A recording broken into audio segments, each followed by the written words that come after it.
Deputy Chief or Chief Deputy, I can never remember which, of the Sheriff's Department, about our thoughts on this hearing. I then contacted Mr. Bennett and Mr. Bogan separately, both on Monday and Tuesday respectively, and I drafted and proposed a stipulation of the parties regarding the doctor's reports and opinions.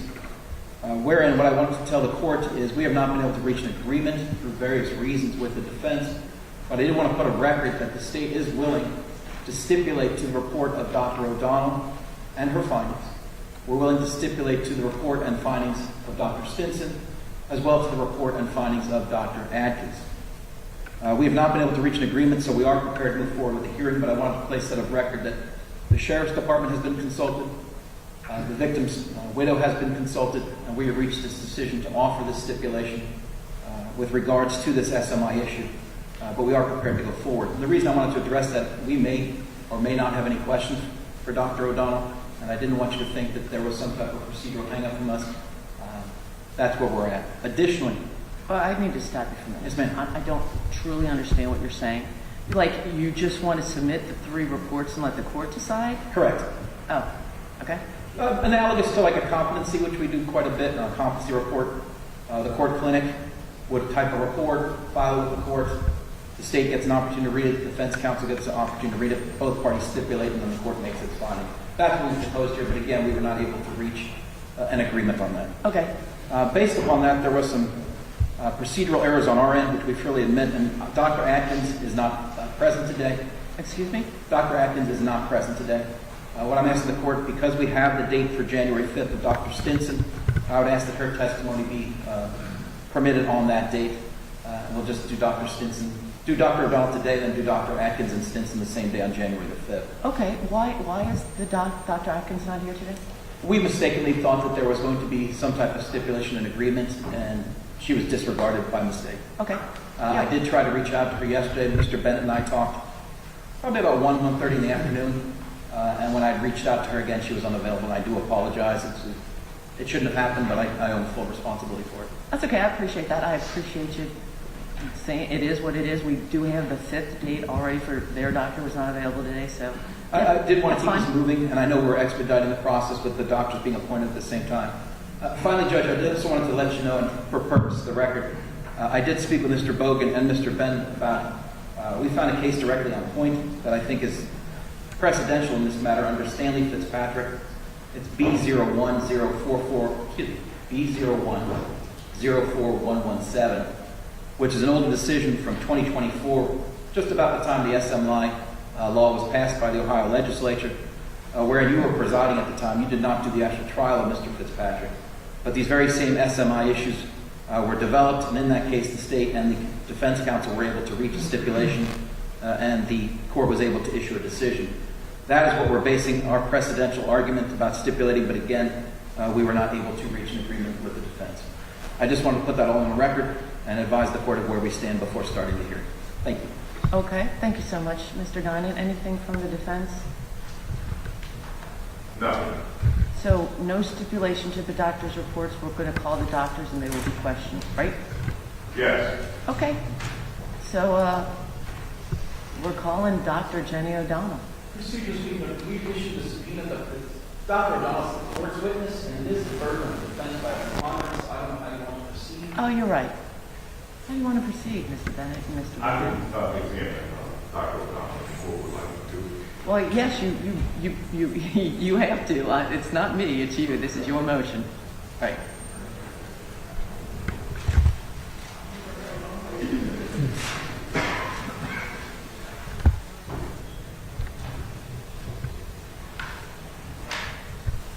I need a legal pad. Plain legal pad. But you didn't subpoena the doctor. I did you not. did. The state did. Thank you for doing that. I Thank had a you. conversation with Ms. Murphy, and she was unaware of half the process, so I just didn't inform her. Really, it should have been the defense, but I'm glad she's here. That's all that matters, really. I'll take it for time. Dr. O'Donnell, welcome. Welcome. Nice to see you. Come on up. I'm going to swear you in. You'd raise your right hand. Do you solemnly swear that the testimony you're about to give before this court will be the truth, the whole truth, and nothing but the truth, so help you God? Elaine, could you take her coat, maybe lay it over here or something? Or you can have it with you if you want. I know it's a little chilly in this courtroom, but yeah. There's a side gate right there if you pull it towards you. Great.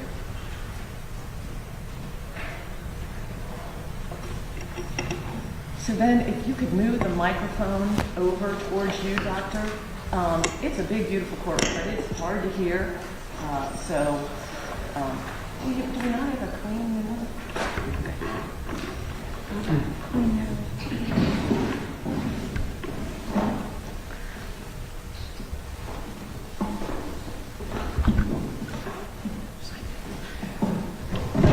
Okay. You good? I'm good. All right, thank you so much. Mr. Bennett, you may begin.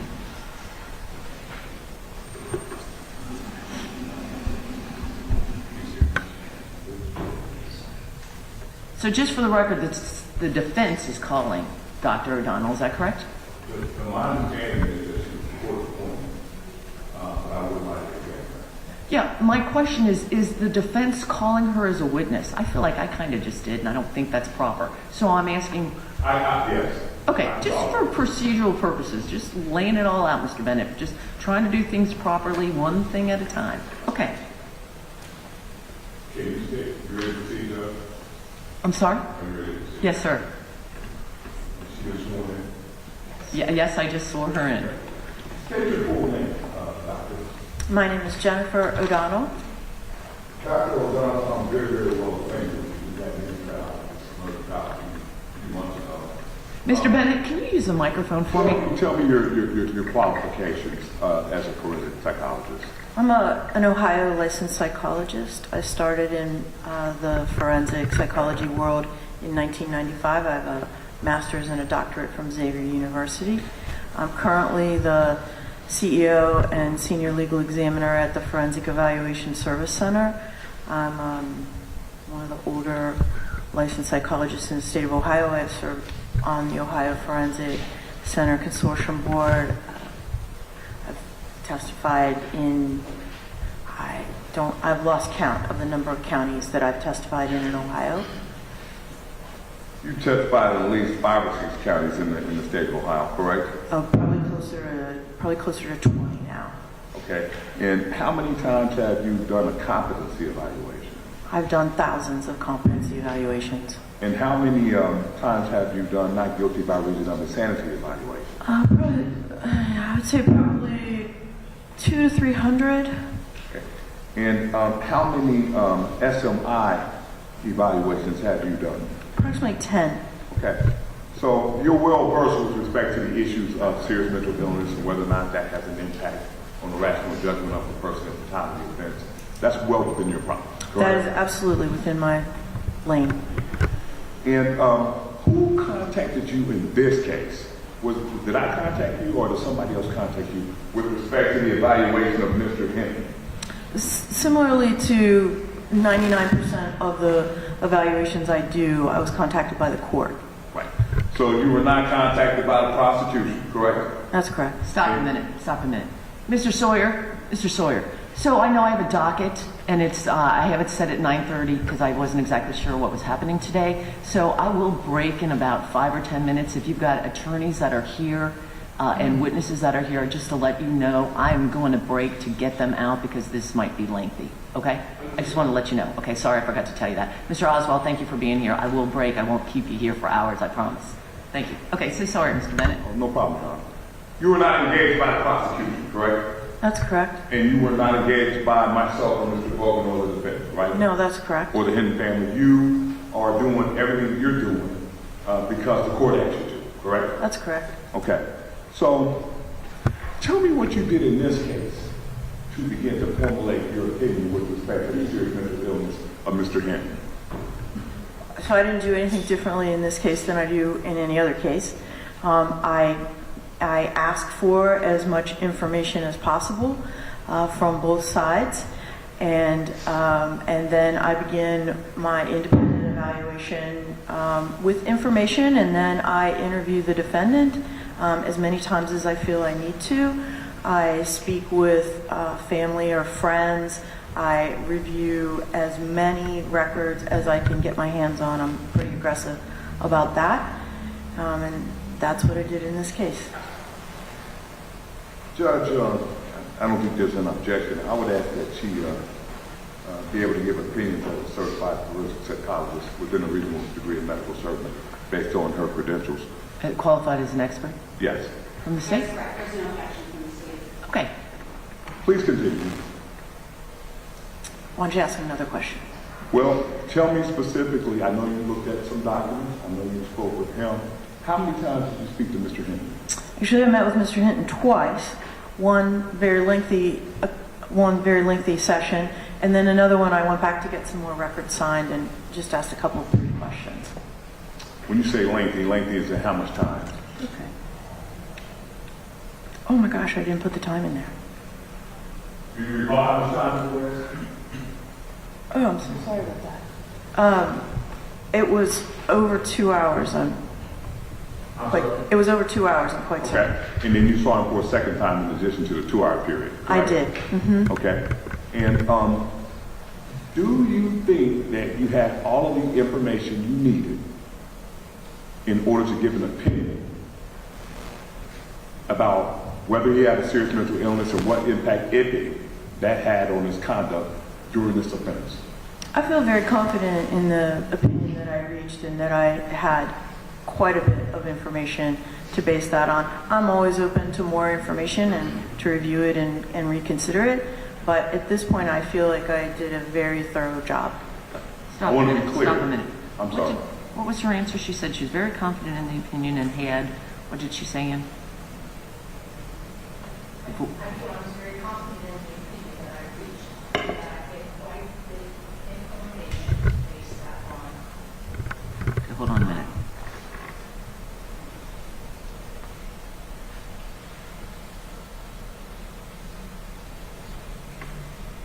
Okay, thank you. I got it. That's what I wanted. Perfect. Thank you. I want to be clear for the record. Do you think you had all the information that you needed in order to formulate an opinion about Mr. Hinton as to whether or not he had a serious mental illness and what impact, if any, that had on his ability to exercise rational judgment? Was that question all the information you needed? Is that what you said? Exactly. Okay. You had everything, correct? I had everything. You said I had everything? Okay, hold on a minute.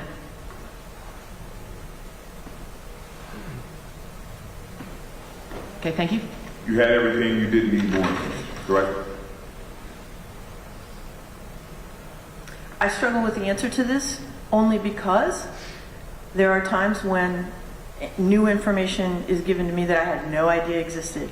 I spent a lot of time looking for all the information I could access, and I believe that I gathered everything available. Thank you. Hold on a minute.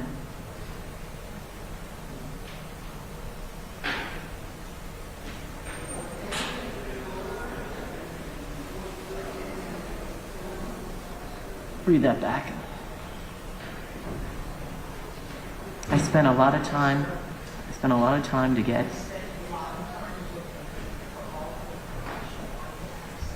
Hold on.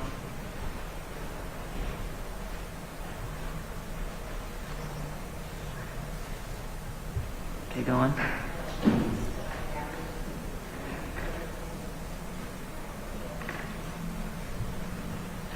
How do you do this? Okay, thank you.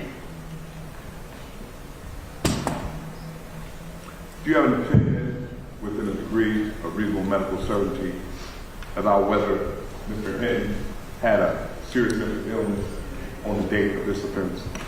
I do. What is your opinion? I believe Mr. Hinton experiences bipolar disorder and that he was experiencing symptoms consistent with that during the period of this offense. Was there any aspect of psychosis? Not that I could determine. So did you opine that he had bipolar with psychotic features? Was that your opinion in your report? You want to take a look at it? Yep. I'm going to turn your attention to page 11 of 11. Okay. And what is your conclusion or opinion about what mental illness he had, if any, at the time of the offense? He has bipolar disorder and has had an episode of psychotic features, which allows for meeting that diagnostic criteria. Okay. I did not determine whether he had actual psychotic features at the time of the crime. Okay. Hold on a minute.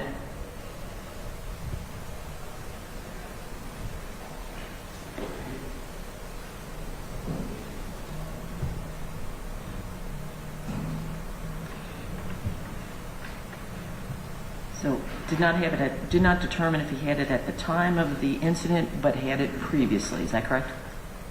Yes, Your Honor. Thank you.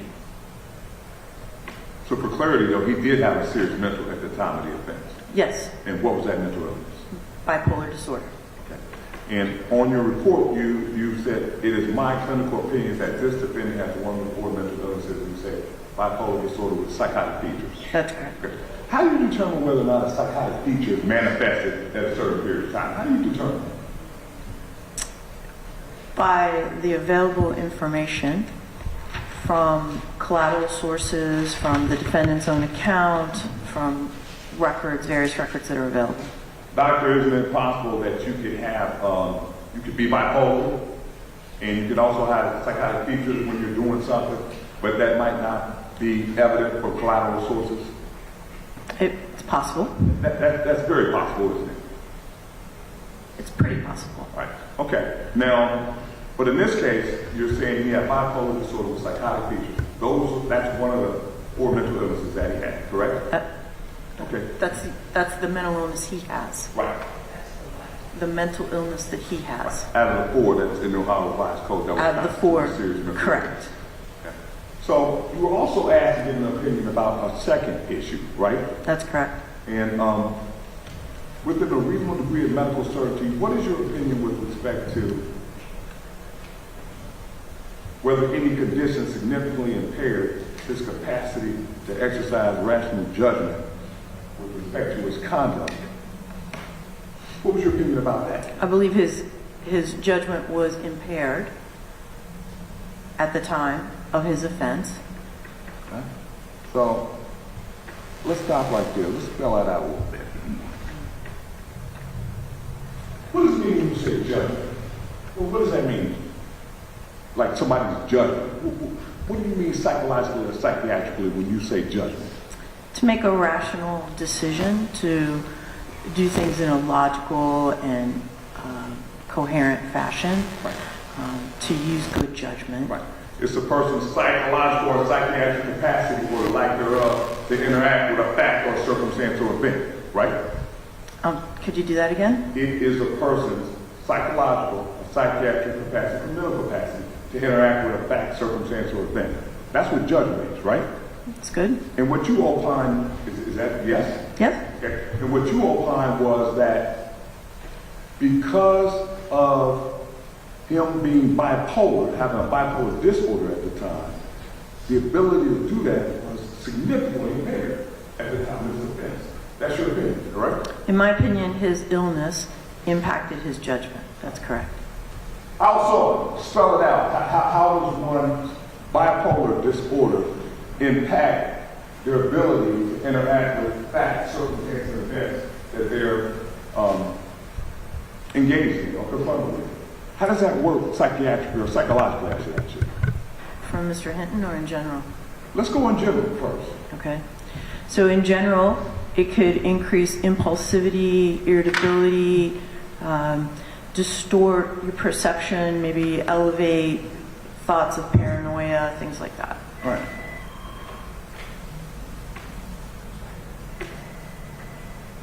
So that if you have a bipolar disorder as compared to a lucid person, that bipolar disorder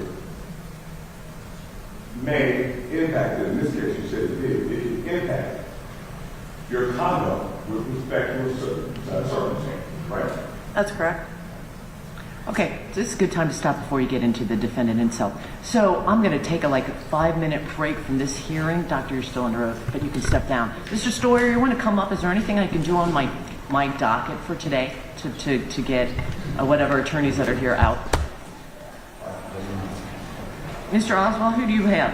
Do you want me to call your case? Yeah, Dion Martin. I'm sorry, what's the last name? Martin. Martin.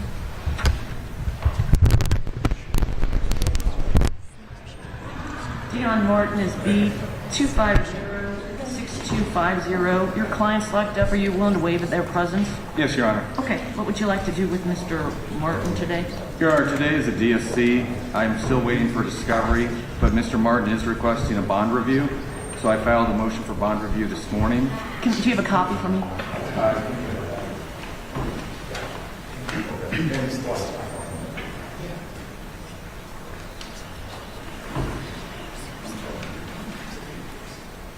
You got an extra copy? That's awesome. What day you want to set this? Ms. Murphy, can we do this next Tuesday? What day is that? 12 what?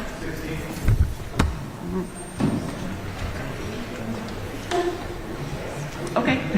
It's going to be a busy morning, just so you know. Bond review on 12/16. If you sign the entry continuing it, we'll do a bond review and a clear trial setting, okay? Thank you. Thanks for waiting. And be getting here on time. I appreciate that.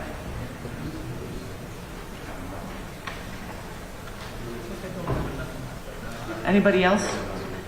Mr. Welch, you got something I can call?